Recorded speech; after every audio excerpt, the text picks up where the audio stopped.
Behind the light.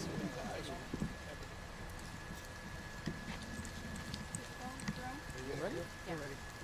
Ed Gonzalez, Harris County Sheriff, joined here by Lieutenant Fusiler. This evening, a tragic situation, a very preventable situation. The preliminary information we have is that there were multiple persons inside an apartment. We're told there were 5 adults inside the apartment, family and friends just hanging out, as well as 2 toddlers, ages 3 and 4. At some point, it appears that one parent thought the other parent was maybe watching the other children, when in fact the 2 toddlers were left basically unsupervised inside the bedroom. The 3-year-old gained access to a loaded semi-automatic pistol. Family members heard a single gunshot. They ran into the room and found the small toddler, 4 years old, on the floor, unresponsive. At that point, picked up the gun, secured it. At that point, obviously called 911. We arrived at the location, and the 4-year-old has been pronounced deceased here at the scene. This basically involves a 3 and a 4-year-old. The 3-year-old is the alleged shooter. It appears to be unintentional, and that's basically the information that we have at this point. Both are females, and both are said to be siblings. So I do want to make sure that I emphasize that we're still in the preliminary phases of the investigation. We need to talk to everyone that's involved to try to get a full and complete story of what happened. But it just seems like another tragic story of, again, a child gaining access to a firearm and hurting someone else. And this time it was a fatal shot, appears to be to her siblings. So that's the information that we have at this point. I know the investigation's still ongoing. Are there any possible charges for any of the adults involved? That's always one of the. That's always very likely. That's something that our investigators will consult with the Harris County District Attorney's Office just to see what charges are possible. Again, part of it will make sure that we get a complete story, an accurate story of everything that happened, and then we'll present those facts to the District Attorney's Office, and then we'll go ahead and then obviously they'll make that ultimate determination. Our main thing is just to gather all the facts we can, but our hearts are broken, our deputies are pretty shaken up, so we're sending some support personnel out here as well, in addition to the investigators and our crime scene investigators. We're also going to send support personnel for ourselves and for the family as well, because we know everyone's impacted. The community is impacted when a child loses their life in this way.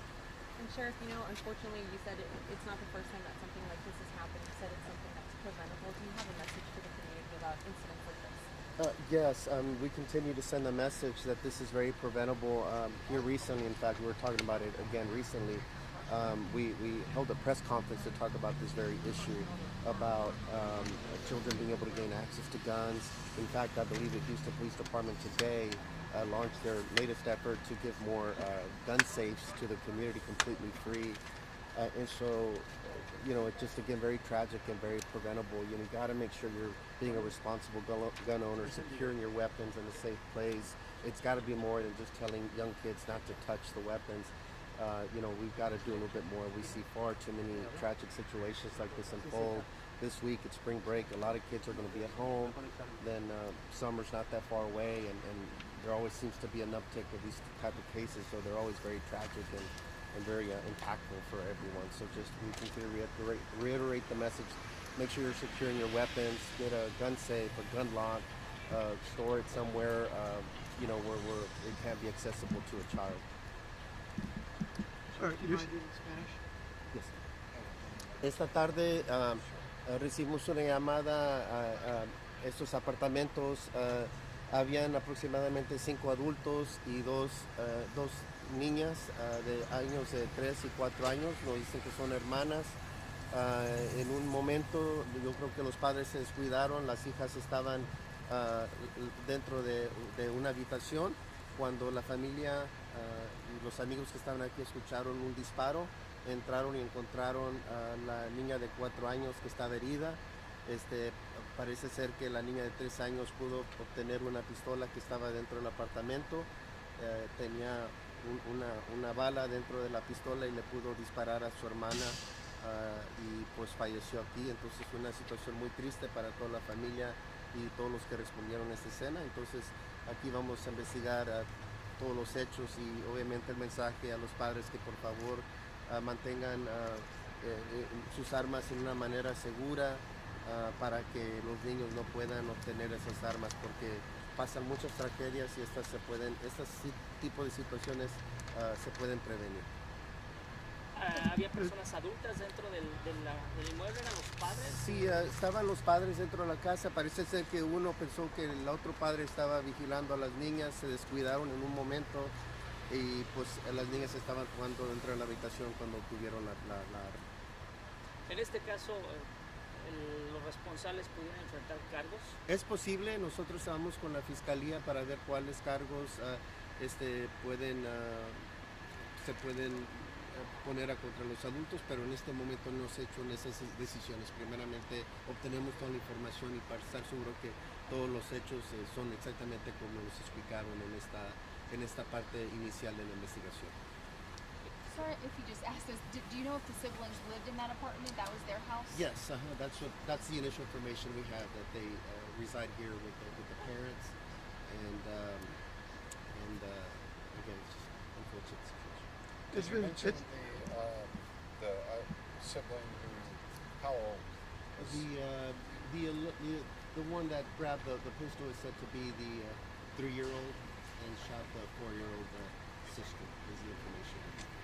We say hide guns away, be careful, hide them in good places. Is it enough to hide a gun from a curious kid? I mean, obviously the safer the better. I mean, we always encourage something much more safer, like a gun safe. It could be a gun lock or maybe out of reach. But again, kids can find a way.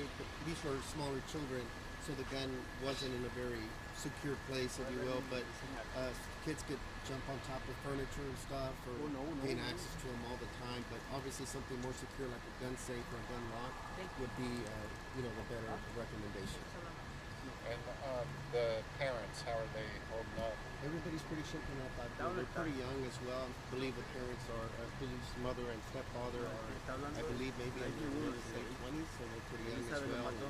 Again, we're told there were 5 total adults, including them and 3 others, a combination of family and friends that were just in the apartment. People get busy, get distracted. Same thing with pool parties and things like that. We always tell people there may be a lot of people, but not everybody may not be paying attention to the children. And everybody here, it appears they thought somebody was just watching them, and that wasn't the case. Sheriff, ¿me puede decir cuántas personas decía, no sé en inglés, cuántas personas había dentro de la Nos casa? dice que habían 5 adultos dentro de la casa, aparte de los 2 niños. Entonces, es la información que tenemos. Eran familiares y amigos, amistades que estaban dentro del apartamento esta noche visitando los pasos de atrás. ¿Era una familia hispana? Nos dice que es una familia afroamericana. ¿Cuál es la recomendación para los padres que tienen armas de fuego en sus hogares? Sí, pues les decimos a los padres que por favor mantengan las armas en una caja